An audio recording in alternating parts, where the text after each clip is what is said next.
नमस्कार दोस्तों, उषा की आवाज चैनल में आप सभी का स्वागत है। हमारी आज की कहानी है देवरानी के हाथ और जेठानी के सर में दर्द। बहू ओ बहू, अरे क्या दोनों ही बहरी हो गई हो? कोई तो सुनो। हाँ माँ जी, सुन रहे हैं। जी माँ जी बोलिए, क्या काम है? देखो ना बहू, अभी पड़ोस वाली दिव्या घर आई थी। ना जाने कहाँ से आ रही होगी। उसकी चप्पल नीचे से कीचड़ में हो रही थी। सारे आंगन में अपनी कीचड़ वाली चप्पल छाप गई। अब तुम एक काम करो, आंगन धो दो। इस गंदगी को देखकर तो मेरा जी ऊब रहा है। अपनी सास आशा जी की बात सुनकर बड़ी बहू सुस्मिता सतर्क हो गई और एक्टिंग करते हुए बोली, हे राम, अरे ये अचानक से क्या हो गया? क्या हुआ बहू, क्या बात है? कुछ नहीं माँ जी, पता नहीं कुछ दिनों से मेरे सर में दर्द हो रहा है। खैर कोई बात नहीं, चलिए मैं इस कीचड़ को साफ कर देती हूँ। सुस्मिता ऐसे बोलकर आंगन को साफ करने के लिए जाने लगी कि तभी उसे आशा जी ने आवाज लगाकर रोक लिया। रुक जा बहू। अरे वाह, मम्मी जी ने मुझे रोका, इसका मतलब मेरी एक्टिंग काम कर गई। जी माँ जी। बहू, अगर तेरे सर में दर्द है तो तू क्यों इतनी मेहनत कर रही है? रहने दे, मैं संगीता बहू को बोलकर इसे साफ करवा दूंगी। अरे माँ जी, आप क्यों बेचारी संगीता को थका रही हो? मैं कर दूंगी। नहीं बहू, तू रहने दे। जब तेरी तबीयत ठीक ही नहीं है तो मैं क्यों तेरे ऊपर कामों का बोझ डालूं? चल यहाँ आ। संगीता बहू, तू जाकर उस आंगन को साफ कर दे। जी माँ जी। अरे वाह, काम बन गया। सुस्मिता मन ही मन मुस्कुराई। अरे नहीं, अब ये आंगन साफ करना पड़ेगा। संगीता बहू कहाँ खो गई? कुछ नहीं माँ जी, मैं करती हूँ। संगीता ने अपनी साड़ी का पल्लू संभाला और वह सफाई में लग गई। वहीं सुस्मिता आराम से बहाना बनाकर सोफे पर बैठकर सेब खाने लगी। सुस्मिता और संगीता दोनों देवरानी जेठानी थीं। उन दोनों की शादी एक साथ 1 महीने पहले ही हुई थी। सुस्मिता संगीता की जेठानी थी, जो कि बहुत चालाक थी और वह कई दिनों से कामों से बचने के लिए सिर दर्द का बहाना बना रही थी और जिसको सभी सच मान रहे थे। आज के दिन भी आशा जी ने सभी काम संगीता से ही करवाए, क्योंकि सुस्मिता को तो सिर दर्द का बहाना किए बैठी थी। ऐसे ही सिलसिला जारी था। रोजाना सिर दर्द बोलकर सुस्मिता सभी कामों से बच जाती थी। यही चलते चलते लगभग 1 हफ्ता होने को आया था और अब संगीता को उसके ऊपर शक होने लगा था। संगीता बहू, आज एक काम करना, आज का खाना तू बना लेना। वह क्या है ना, सुस्मिता बहू के सर में दर्द है, आशा जी ने संगीता को कहा। जी माँ जी। संगीता मन ही मन सोचने लगी, अरे ये सुस्मिता भाभी का तो सर का दर्द बड़े फायदे का साबित हो रहा है।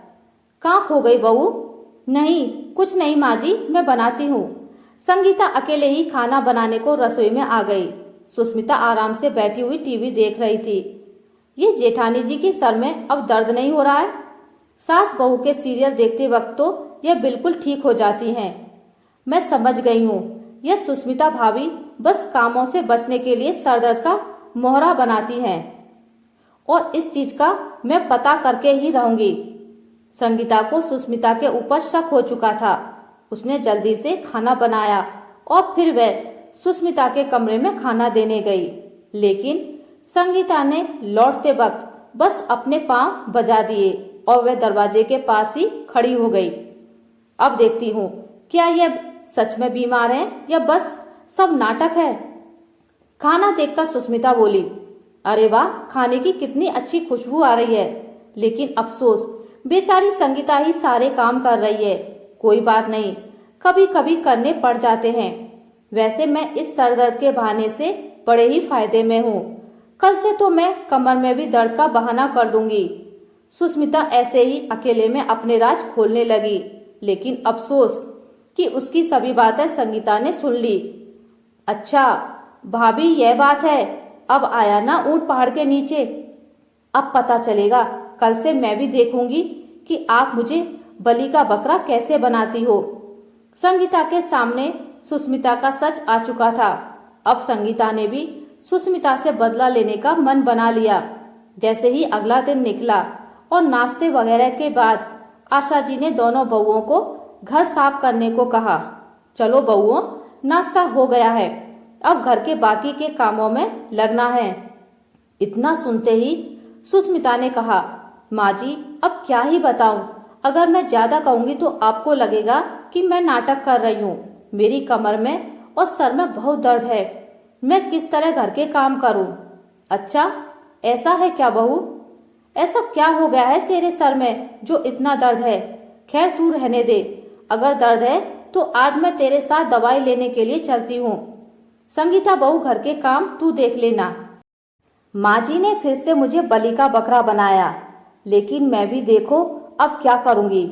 माँ जी मेरे हाथ ना बहुत दर्द कर रहे हैं, वो कुछ दिनों से मेरे ऊपर काम का बोझ ज्यादा हो गया है ना, इसलिए। है तेरे हाथों में दर्द है, उसके सर में दर्द है, तो घर के काम कौन करेगा? अच्छा चलो तुम दोनों ही कुछ देर आराम कर लो, उसके बाद जब दर्द कम हो जाए तब मिलकर काम कर लेना। आशा जी ने ऐसे बोलकर प्रॉब्लम का हल निकाला, लेकिन यह कोई हल नहीं था, क्योंकि दोनों देवरानी जिठानी ही नाटक कर रही थी। उन्हें इस तरह अपने अपने कमरे में पड़े हुए दोपहर हो गई और उन्होंने खाना भी नहीं बनाया। बहू दोपहर हो चली है, खाना वाना नहीं बनाना है क्या? माँ जी खाना भी तो हाथों से ही बनता है, अब जब हाथ ही दर्द कर रहे हैं तो कहाँ कुछ बन पाएगा। देखती हूँ जेठानी जी आप कब तक नाटक करती हो, जब तक आप मान नहीं लोगी कि आपकी गलती है तब तक मैं पीछे नहीं हटूंगी। संगीता मन ही मन ऐसे सोचने लगी। वहीं सुस्मिता ने कहा, माँ जी मैं चाहती तो हूँ कि खाना बनाऊं, लेकिन खाना बनाने को दिमाग से सोचना होता है, दिमाग सर में होता है और मेरे सर में दर्द है, तो मैं क्या करूं? दोनों की ही बातों में आशा जी उलझ गईं और बोली, तुम दोनों पड़ी रहो अपनी अपनी परेशानियां लेकर, मैं तो चली तुषार और मनोज से खाना लाने को बोलने। आशा जी ने अपने दोनों बेटों से खाना बाहर से लाने को बोल दिया। इस दिन दोनों में से एक भी बहू ने घर का एक भी काम नहीं निपटाया और ऐसे ही अगला दिन भी आ गया। दोनों बहू सोफे पर बैठी थी। बहू अभी भी परेशानी हो रही है क्या? हाँ माँ जी बहुत सर दर्द कर रहा है। कितनी झूठी है जेठानी जी। और बहू तेरे हाथ का क्या हाल है? माँ जी बहुत दर्द है, इतना दर्द है कि इन्हें उठाया भी नहीं जा रहा है। संगीता और सुस्मिता दोनों ही बात सुनकर आशा जी परेशान हो गईं। अरे नहीं तुम दोनों ही तकलीफ में हो और मैं कुछ नहीं कर सकती हूँ, चलो बहू मैं तुम्हें यहीं आसपास से दवाई दिला देती हूँ।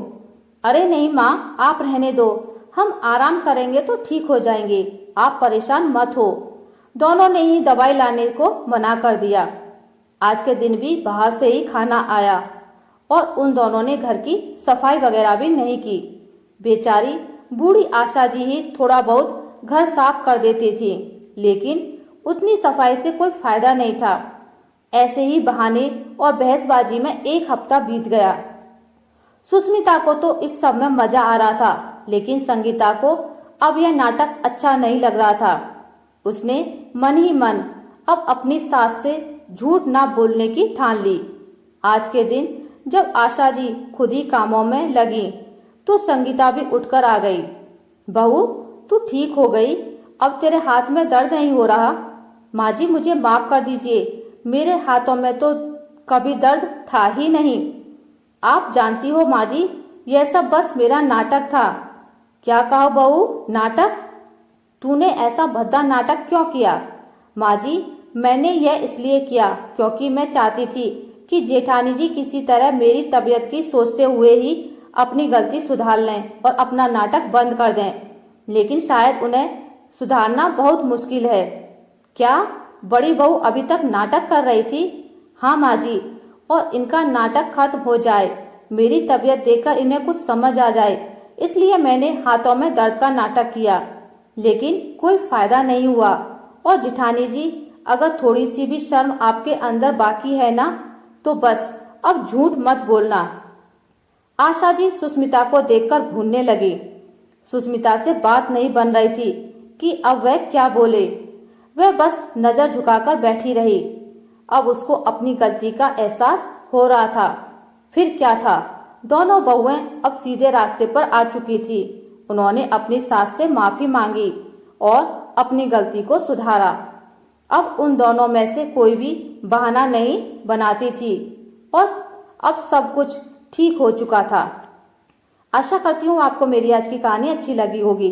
अगर आपको मेरी कहानी अच्छी लगी है तो इसे लाइक करें, ज़्यादा से ज़्यादा शेयर करें और अगर आप मेरे चैनल पर नए हैं तो इसे सब्सक्राइब करना ना भूलें। मिलते हैं एक नई कहानी के साथ, तब तक के लिए नमस्कार।